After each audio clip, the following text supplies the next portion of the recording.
Señoras y señores, ganó Guaraní, lo hizo 3-1 contra Deportivo Recoleta, el complicado Recoleta, 3-1 como ya dije en el estadio de Capiatá. Debut victorioso del profe Claudio Vargas, que sabe más que nadie lo que es el club y que lo gana con decisiones que de buenas a primeras cuando las analizás son huevo puro.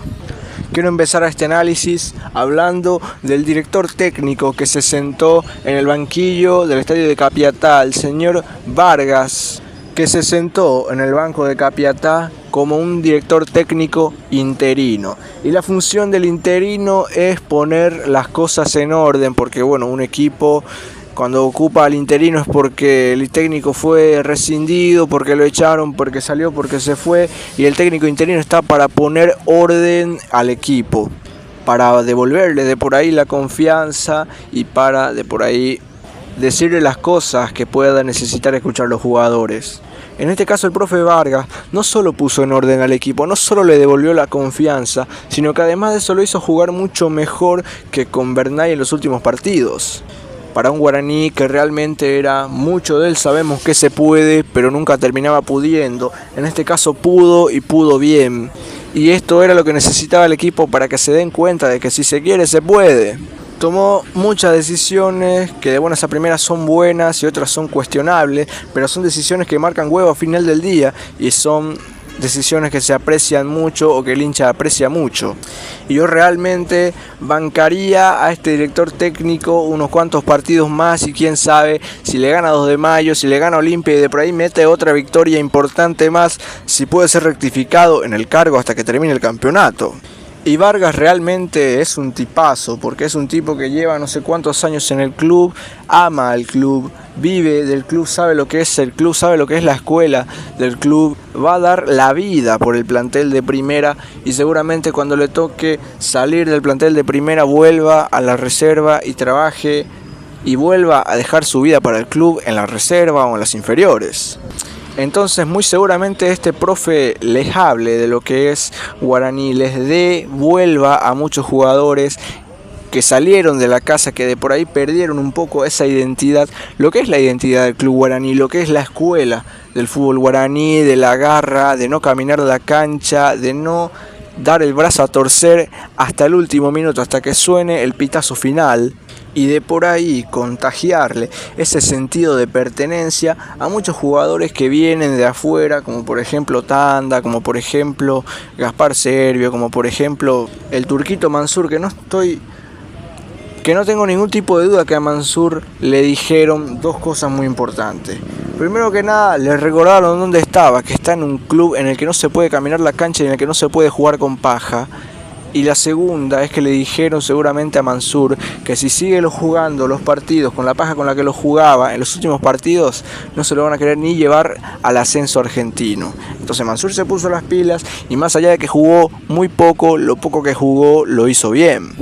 Entonces, al hacer esto, lo primero que vemos del profe Vargas me toca aplaudir más que nadie.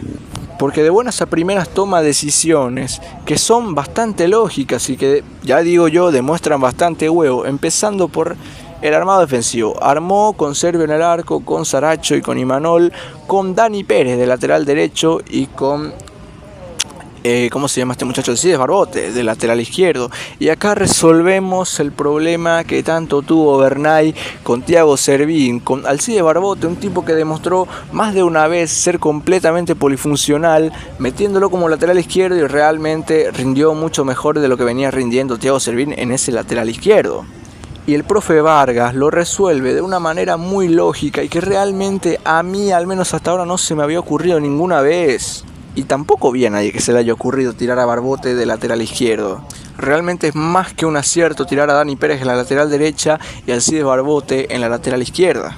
También tomó otra decisión importantísima, que es sentar a Agustín Mansur y también sentar a Luis Martínez, dos que durante los últimos 2 años jugaron prácticamente de titulares todos los partidos, metiendo al señor Mati López y a Patricio Tanda en esa dupla en el medio, que para mí nuevamente fue un gran partido el Pato Tanda, muy correcto, y Mati López, que tuvo un rendimiento cuanto menos sospechoso, sabemos su pasado en Recoleta, pero tampoco fue un espanto como para acusarlo directamente. Otra decisión muy inteligente que tomó Vargas fue meter a Fernando Fernández después de un montón de partidos realmente como 9 de punta y como único 9 en punta encima, siendo acompañado por Derry Rodríguez y por Nelson Romero. Y realmente no hace falta decir que fue una decisión acertada porque Ferfer, después de 11 fechas, vuelve al gol luego de que lo ponen como punta principal, como único 9.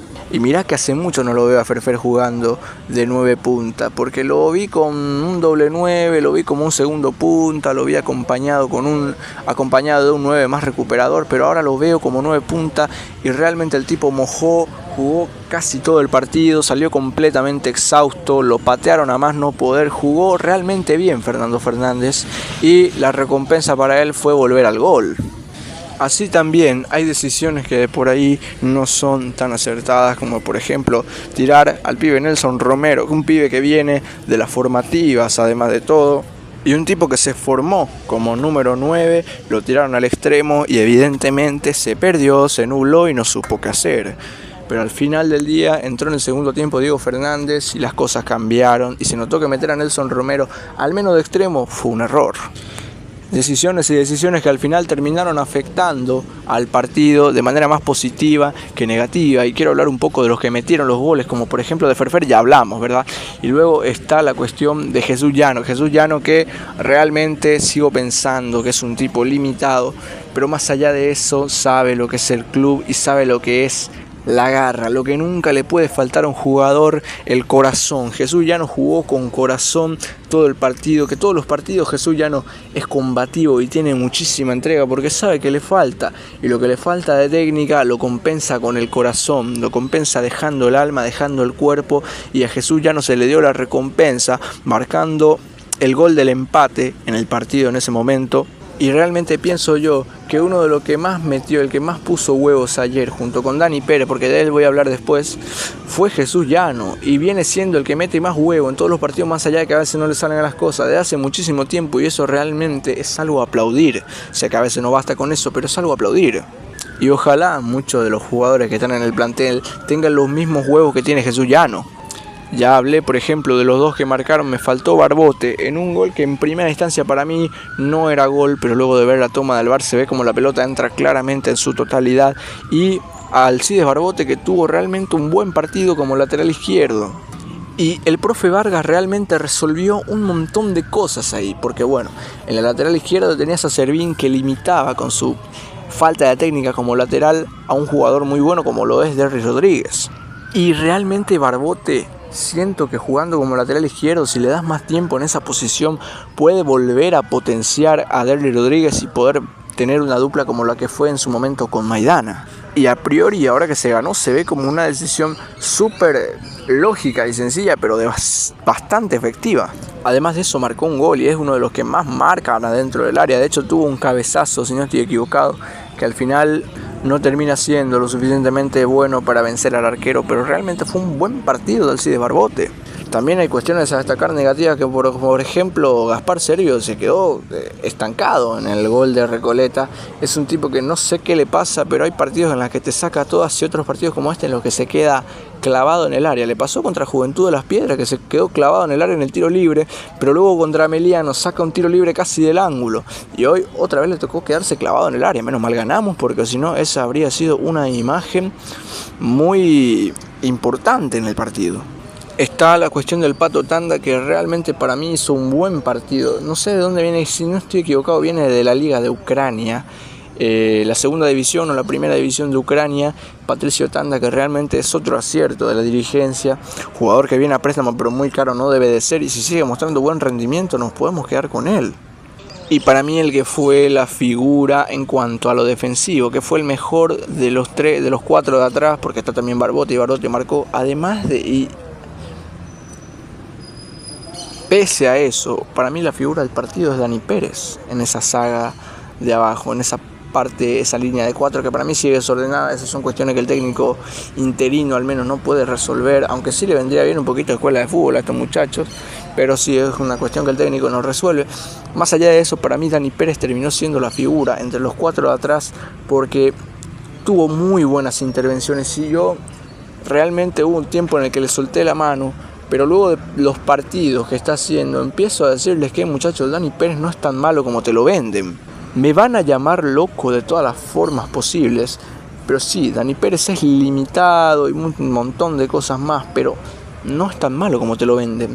Antes de su lesión, el tipo era bastante bueno, y luego de su lesión, evidentemente estuvo mucho tiempo fuera de las canchas y fue relegado por el Cides Barbote. Pero cuando le tocó volver, cometió errores dignos y propios de una persona que venía mucho tiempo sin jugar. Entonces, si Dani Pérez recupera, hoy es un buen partido Dani Pérez, ayer mejor dicho, es un buen partido Dani Pérez, recuperó 3 o 4 pelotas que eran gol, y encima de eso, en el mano a mano no le ganás, volvió a ser imbatible Dani Pérez en los mano a mano. Además de eso, le saca un gol prácticamente hecho al jugador de Recoleta. Entonces, de pronto, ese jugador que antes de por ahí abandonaba la jugada, ahora ya no te la abandona porque está un poquito más despierto, y vamos a ver cómo evoluciona Dani Pérez.